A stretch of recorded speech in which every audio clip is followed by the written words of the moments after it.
आज दुनिया फिर से एक बार उसी मोड़ पर खड़ी है जहां पर एक इंसान का फैसला पूरी दुनिया को आग में झोंक सकता है। एंड उस इंसान का नाम है डोनाल्ड ट्रम्प। और ये सिर्फ अमेरिका का राष्ट्रपति ही नहीं है, बल्कि ये वो खतरा है जो आज के टाइम पे पूरी दुनिया के सर पे मंडरा रही है। वेनेजुएला से लेकर मिडिल ईस्ट तक, यूक्रेन तक और चाइना से लेकर रूस, इंडिया तक, सिर्फ एक ही सवाल है कि क्या ट्रम्प फिर से दुनिया को तीसरी विश्व युद्ध में धकेलने की कोशिश कर रहे हैं। देखो, ट्रम्प का सबसे खतरनाक बात यह नहीं है कि वो क्या करता है, बल्कि सबसे खतरनाक बात तो यह है कि वो बिना सोचे कोई भी काम करता है ना, बिना सोचे करता है। उसके लिए अंतर्राष्ट्रीय कानून, संयुक्त संघ, मानव अधिकार, ये सब उनके सामने मतलब बकवास लगता है उनको। गाजा में कितने बच्चे मरे, इनसे उसको कोई मतलब नहीं है। रूस यूक्रेन जंग में कितने लोग मर रहे हैं, उससे उसका कोई मतलब नहीं है। अफगानिस्तान में कितने लोग मरे, इससे मतलब नहीं है। पूरे मिडिल ईस्ट से लेकर और पूरा बांग्लादेश से लेकर नेपाल, सबका तख्ता पलट करवाने में उसका अहम रोल है। डोनाल्ड ट्रम्प की पॉलिटिक्स सिर्फ एक ही बात पे चलती है,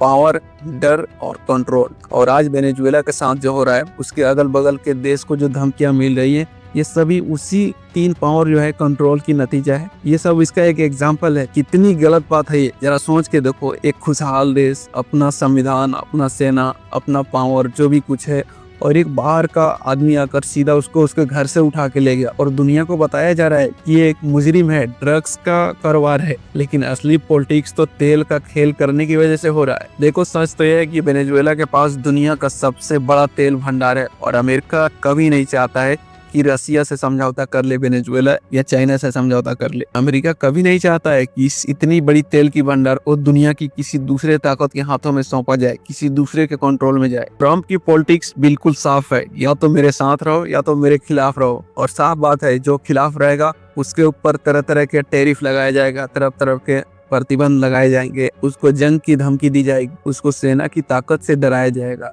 और ये बिल्कुल साफ है, यही मॉडल ईरान के साथ चला, यही मॉडल रसिया के साथ चला और अब यही मॉडल वेनेजुएला के साथ चल रहा है। लेकिन अब कहानी चाइना पे आया तो मामला गड़बड़ हो गया। और ये सच बात है कि चाइना इकोनॉमी, टेक्नोलॉजी, मिलिट्री, हर चीज से अमेरिका को टक्कर दे रहा है। ट्रम्प खुल के नाटो से बोल चुके हैं कि अगर चाइना को रोका नहीं गया तो फिर अगली सदी अमेरिका के लिए अच्छा नहीं होगा। और यही वजह है कि ट्रेड वार, चीप वार, ताइवान तनाव, यानी कि सब आग में घी डालने का काम कर रहे हैं। और अगर चाइना अमेरिका आमने सामने आया तो ये जान लो, दुनिया का कोई भी देश सुरक्षित नहीं रहेगा। ये सिर्फ 2 देशों की लड़ाई नहीं होगी, ये पूरी दुनिया का अर्थव्यवस्था से लेकर हर चीज डगमगा जाएगा। और अब आते हैं भारत पर। भारत इस समय सबसे नाजुक स्थिति में खड़ा है। एक तरफ अमेरिका अपनी दोस्ती का हाथ बढ़ाता है और दूसरी तरफ टैरिफ, अपनी शर्तें जो है वो इंडिया पे थोप रहा है। ट्रम्प का इंडिया के साथ रवैया हमेशा अपॉर्चुनिटी रहा है। जहां फायदा दिखा वहां दोस्ती, जहां नुकसान दिखा वहां दबाव। डिफेंस डील हो, ट्रेड टैरिफ हो या फिर जियोपॉलिटिक्स, इंडिया को बार बार मुश्किल में डाला गया है। कल को अमेरिका और चाइना के साथ टकराव बढ़ता है तो इंडिया के ऊपर साफ साफ दबाव डाला जाएगा कि आखिर वो किसके साथ खड़ा हो रहा है। और यही सबसे बड़ी खतरा है